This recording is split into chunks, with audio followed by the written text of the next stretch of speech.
Factores a considerar en cuanto al desarrollo embrionario y larval.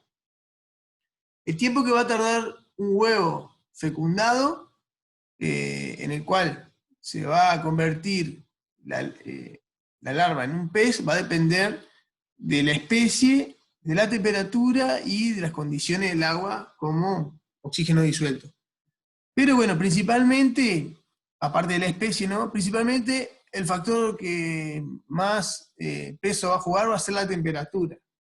Como todos sabemos, la temperatura aumenta procesos, ¿no? A medida que aumenta la temperatura, muchos procesos metabólicos van a ser más rápidos, entonces eso va a disminuir el tiempo, ¿no? De ese proceso. A esto es lo que se conoce como, o se lo habla en este lapso de grados día, o grados hora.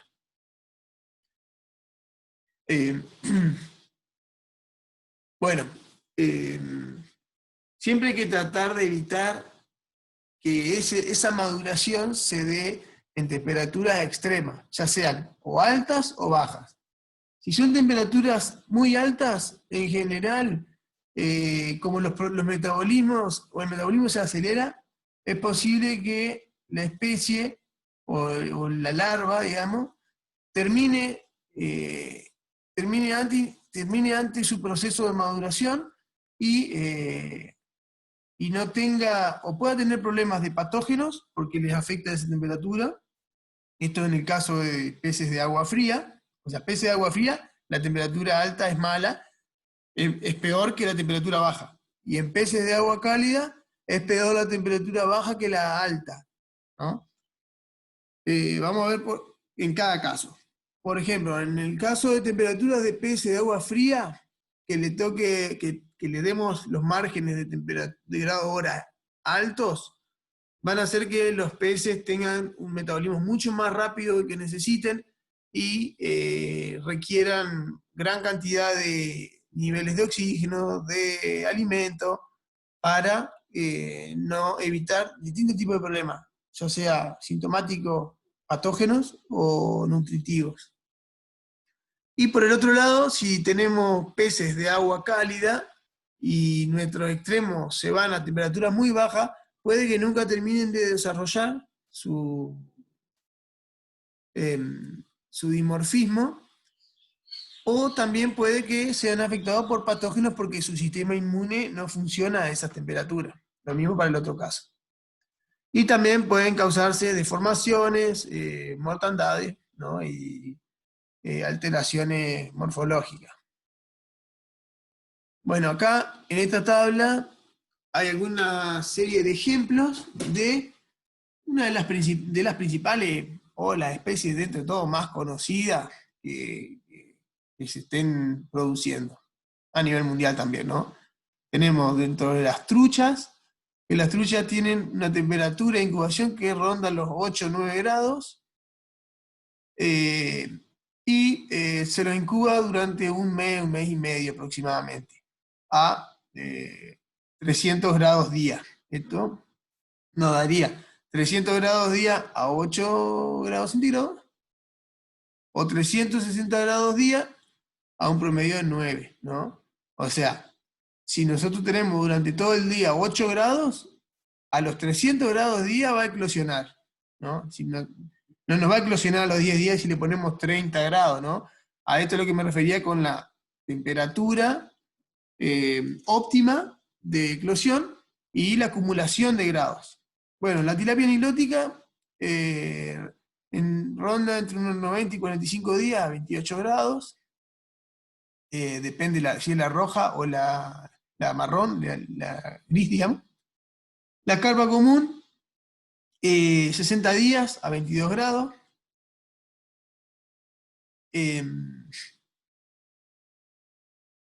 Las carpas que pueden ser el amur, la carpa plateada, la cabezona, también más o menos entre 25 y 30 días. Después tenemos los bagres, que los bagres están entre 28 grados día, o sea, en un día no va a eclosionar, ¿no? Si tenemos 28 grados por día, en un día ya sacamos acá me confundí, porque esto es un día, no eran 25 días. son 22 a 25 grados de la temperatura del agua, en un día y algo ya no va a eclosionar. Ay, perdón. Después tenemos la cachama, que sería muy parecida a la del pacú, donde esta se requiere de 16 a 18 horas para la eclosión. Bueno, la cría de larvas va a comenzar desde la eclosión del huevo hasta el momento en que la larva reabsorbe su vejiga natatoria, comienza a nadar como lo hace un pez, deja de tener nados esporádicos, sino que empieza a tener nados independientes y comienza a consumir alimentos externos. En ese momento se convierte en larva, ¿no? Y también se lo puede denominar alevín en alguna bibliografía, pero el alevín tiene esta forma, el alevín de la larva va a tener esta forma. En general, la mayoría de los alevines son parecidos, ¿no? Uno cuando ve un alevín o una larva, es muy difícil, salvo que tenga el ojo muy entrenado, de distinguir de distintas especies. Al menos los caracteres son muy microscópicos o son detalles muy particulares, digamos. Hay mucha similitud en las especies en esos estadios. Bueno, la larva eclosionada va a necesitar, por supuesto, una temperatura apropiada del agua, con la menor variación posible, bastante oxígeno, un ambiente libre de patógenos, limpio. Si uno mantiene la larva en el mismo lugar donde eclosionaron y tenemos restos de gametos, eso va a podrir el agua, va a generar mal estado de la calidad de los parámetros físico-químicos, con lo cual es recomendable siempre tener el agua lo más limpio posible y un alimento apropiado. Para eso, bueno, vamos a ver distintos tipos de alimentos. Bueno, en el desarrollo larvario, ¿qué es lo que pasa? Al principio, el animal, o sea, una vez eclosionado el huevo, la larva se va a nutrir de su saco vitelino. A los pocos días o horas, ese saco se va a terminar de reabsorber y la larva va a haber terminado de desarrollar su boca. Con lo cual, va a poder empezar o va a depender del alimento que incorpore. No, a este se le llamaría alevín temprano cuando ya reabsorbió su saco vitelino y comienza a alimentarse.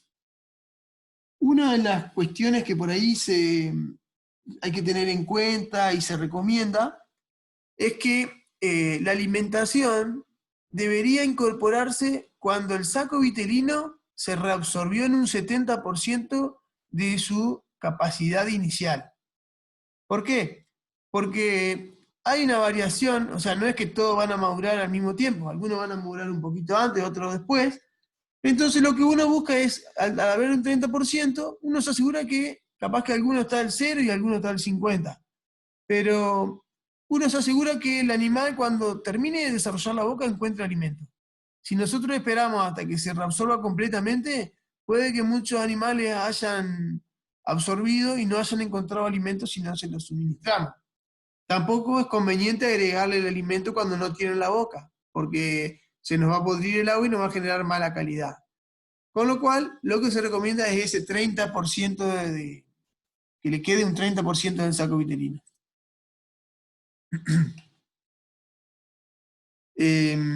Bueno, las larvas van a desarrollar principalmente los órganos alimenticios y respiratorios en ese estado, ¿no es cierto?, en este estado de larva, y las gónadas también van a ser lo último que se vaya a desarrollar. Con lo cual, si nosotros queremos inducir a una larva para que se transforme en hembra o macho, le vamos a incorporar en el alimento esa hormona, entonces va a terminar de modificar, de formarse la gónada. Con lo cual, el último órgano que se va a terminar de formar va a ser la gónada, ¿no? La boca, porque va a incorporar la hormona por la boca. Bueno, el saco vitelino, como les estaba contando, va a ser quien le va a proporcionar ese alimento, esos nutrientes completos que vienen desde el huevo. Y bueno, la duración de esta reabsorción va a depender, de acuerdo a la especie, si nadan mucho o no, todo varía de acuerdo a las condiciones. Si nosotros tenemos en una incubadora donde las larvas están en el suelo apoyadas sobre un tejido, posiblemente sea un poco más lento el proceso de reabsorción que si tenemos una incubadora donde las larvas estén nadando continuamente y estén forzando a consumir parte de ese vitelo. Además de la temperatura del agua, que como dijimos va a acelerar o disminuir procesos metabólicos.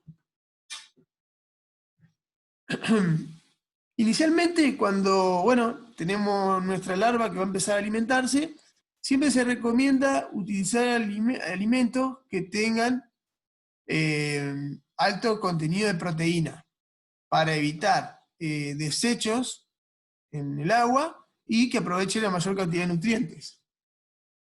Otra forma, otro parámetro a tener en cuenta a la hora de decir cuándo empezar a alimentar es cuando el 50% de los alevines empiezan a dar hacia arriba y trata de llegar a la superficie.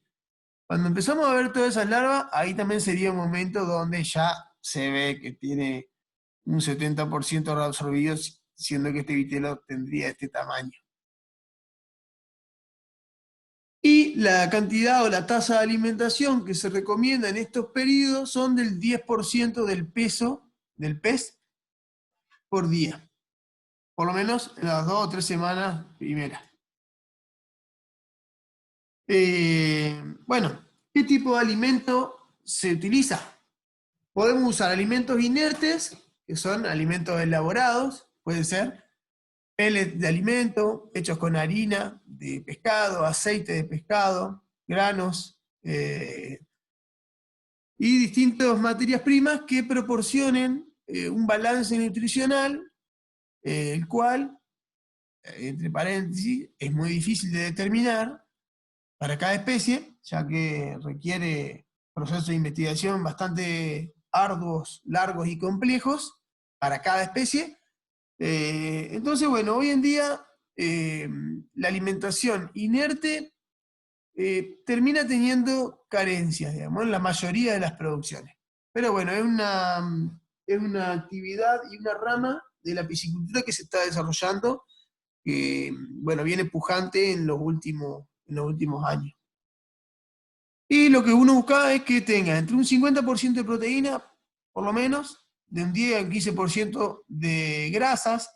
Las grasas son muy importantes, o grasas o lípidos, porque estas sustancias van a ser las que van a terminar de formar, por ejemplo, sistema nervioso, sistema digestivo, la musculatura, sarcómeros.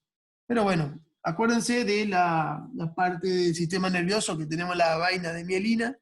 Estas vainas son de características lipídicas o propiedades lipídicas, con lo cual es bastante importante nuestra incorporación de lípidos también. También incorporar vitaminas, minerales que van a formar parte de otros procesos. Y bueno, incluso, bueno, acá dice un pigmento, pero es en el caso de que uno busque una larva de coloración si quisiera. En general, las dietas comerciales tienen una alta energía y con buenas prácticas van a resultar con unas tasas de alimentación bajas, ¿no? Casi prácticamente llegando a 1 a 1. En este caso, porque hay alimento natural. Bueno, para la alimentación de los alevines se va a basar también en tablas. Vamos a relacionar esas tablas con la temperatura y el tamaño de los peces. Para cada especie vamos a tener tablas y vamos a saber, bueno, a tal temperatura van a consumir tanto, a tal porcentaje de la biomasa. También se puede utilizar alimentadores automáticos, porque, bueno, como todo neonato, al principio necesita alimentarse con mayor frecuencia, ¿no? Un bebé humano cada 3 horas necesita alimentarse. Los peces necesitan alimentarse prácticamente todo el tiempo.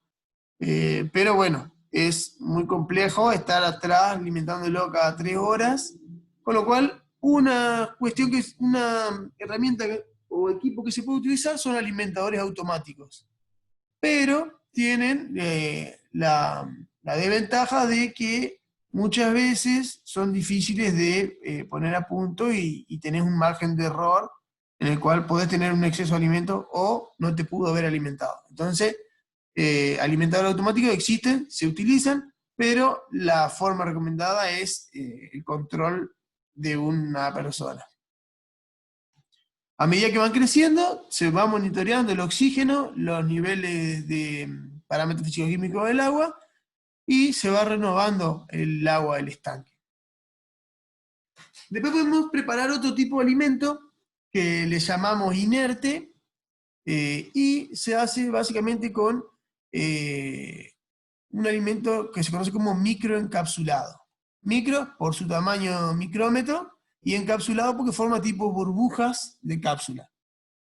El principal o el más utilizado es el huevo de gallina. Entonces lo que uno hace con el huevo es romper el huevo, colocarlo en un recipiente, batirlo, agregarle agua. Acá está mal, no es agua hirviendo, debería ser agua menos de 60 grados para que no se desnaturalicen las proteínas. Y molerlo hasta, agitarlo hasta que quede un líquido amarillento, en el cual si nosotros lo miraríamos con microscopio veríamos una burbuja amarillita, que ese sería el microencapsulado, que tiene muy pocos micras, o sea, debería tener 100 micras de tamaño aproximadamente.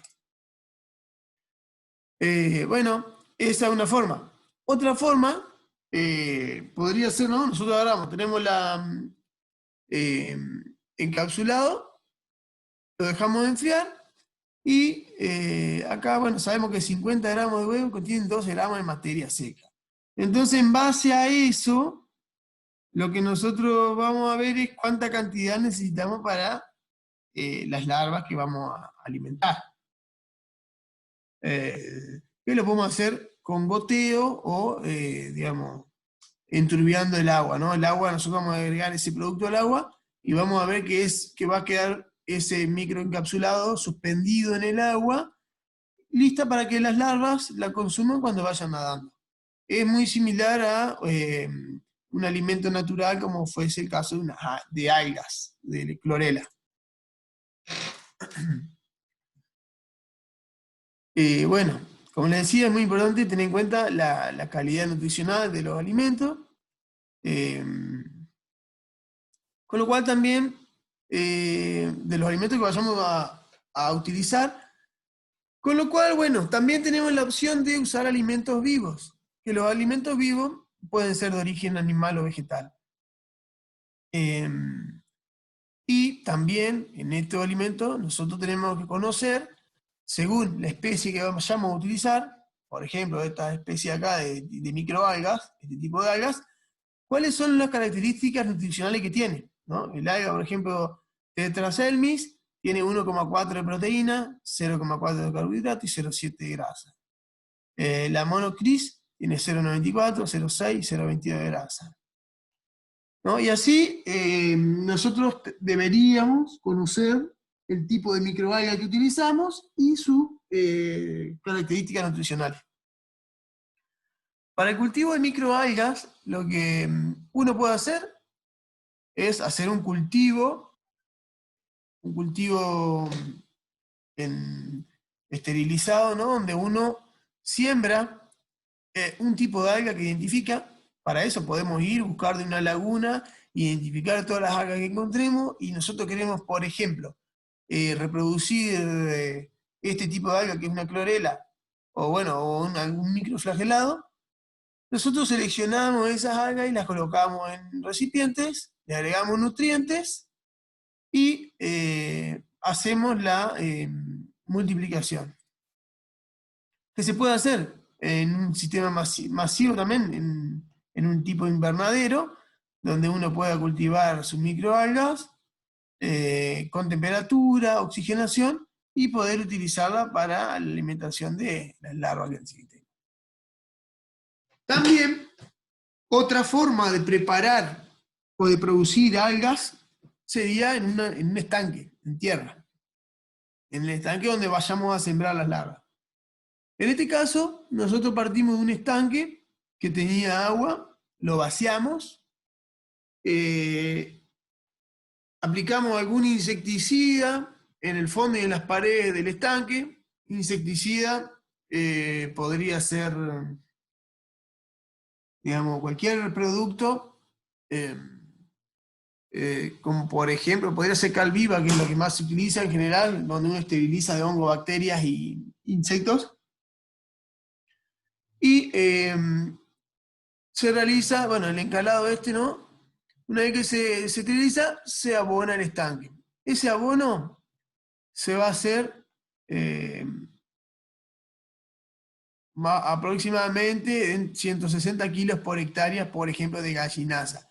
Este es un abono orgánico. Pero si uno quiere ir a lo seguro, usa un triple 15 o un abono o un nutrientes urea o triple 15, que tiene compuestos nitrogenados y le agrega al estanque.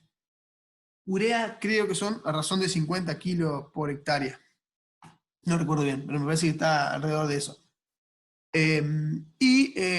Nosotros agregamos el fertilizante, llenamos el estanque y al cabo de 7, 8 días o 2 semanas, depende de la temperatura, la intensidad de luz que tengamos, nuestro estanque va a empezar a producir, acá le llaman un pique de rotífero, en el séptimo día, o sea, va a producir primero algas y después van a empezar a nacer rotíferos, fito y zooplancton, con lo cual van a colonizar el estanque y eso va a ser nuestro alimento natural para las larvas cuando las vayamos a sembrar. Bueno, se tiene en cuenta que, bueno, la cantidad de animales que vayamos a sembrar van a rondar más o menos, bueno, depende de la especie de qué se trate, si son carnívoros o no, si son silúricos, depende del tamaño de la boca. Pero bueno, eso va a variar. Acá hay un ejemplo que, bueno, a los 15 días se sembró 2.000 larvas por metro cuadrado. Pero bueno, como les decía, una vez que colocamos el abono, en los 7-10 días van a empezar a formarse este tipo de agua verde. Dentro del estanque vamos a tener varios tipos de organismos. Asimismo, puede que estos organismos se puedan producir en el laboratorio y algunos de ellos serían, por ejemplo, microcrustáceos de agua dulce. Esta es la Daphnia magna, que también hay otra especie que es muy similar que se llama moina. Y bueno, estos son animales dentro de los microcrustáceos, son los de mayor tamaño. Con lo cual, algunas larvas que son de pequeño tamaño no la van a poder consumir, al menos en los primeros estadios, con lo cual hay que pensar en un microcrustáceo de tamaño más pequeño. Pero estos tienen mucho nutriente y a medida que va creciendo la larva, sí la van a empezar a consumir. Estos animales tienen una temperatura óptima entre 15 y 25 grados. El oxígeno es similar a los peces, entre 3 y 6 miligramos por litro, un pH de alrededor de los 7.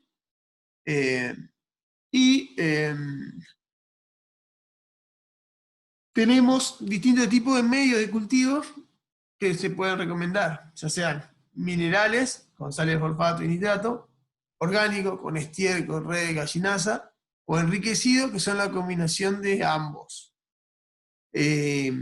Estos serían los nutrientes que necesitarían incorporar al cultivo de Daphnia, o de esos microcrustáceos, para que se nutran.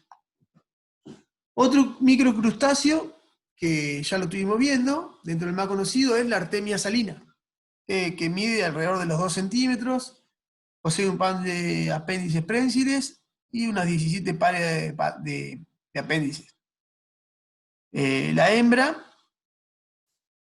presenta un novisaco que va a llevar sus huevos, que son de 10 hasta 30 huevos, y bueno, van a tener sus huevos y lo van a depositar lo van a alargar, digamos, en el ambiente, de acuerdo al ciclo de vida que se dé, ¿no? El ciclo de vida puede ser mediante una hembra partenogenética que por oviparidad forma quistes o por ovoviparidad nacen náuplios, ¿no? También tenemos la forma de la fertilización cruzada o copulación, donde también se van a dar los dos mismos modelos de huevo, ¿no? O forma quísteo o forma náupleo. ¿Por qué forma quísteo o forma náupleo? Depende la calidad del agua, del agua en el cual se encuentre. Puede saltarse ese punto, no. Por ejemplo, a salinidades bajas de menos de 10 gramos por litro, hay una alta reproducción.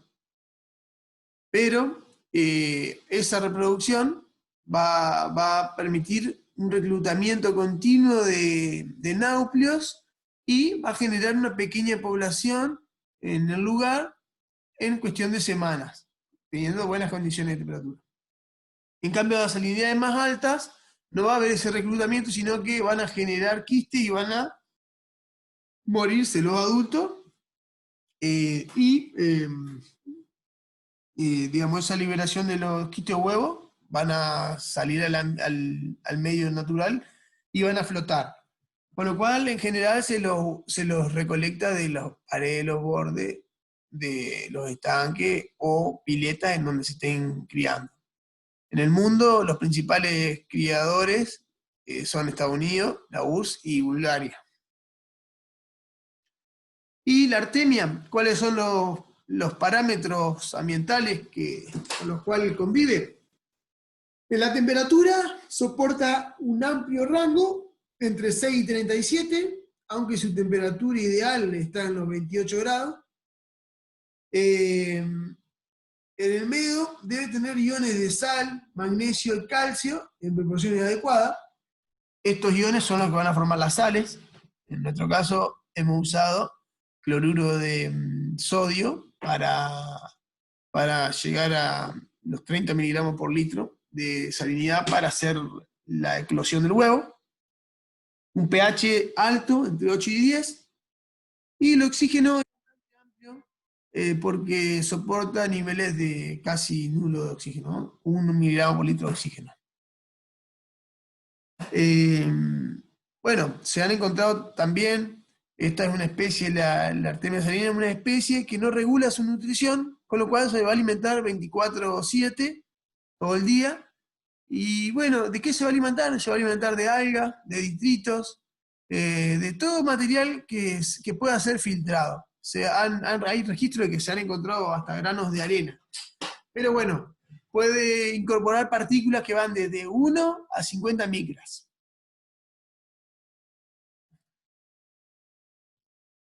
Y como les decía hoy, para la eclosión de los quistes van a rondar la temperatura de los 27 grados, la salinidad va a ser variable, mínima de 5 partes por millón, y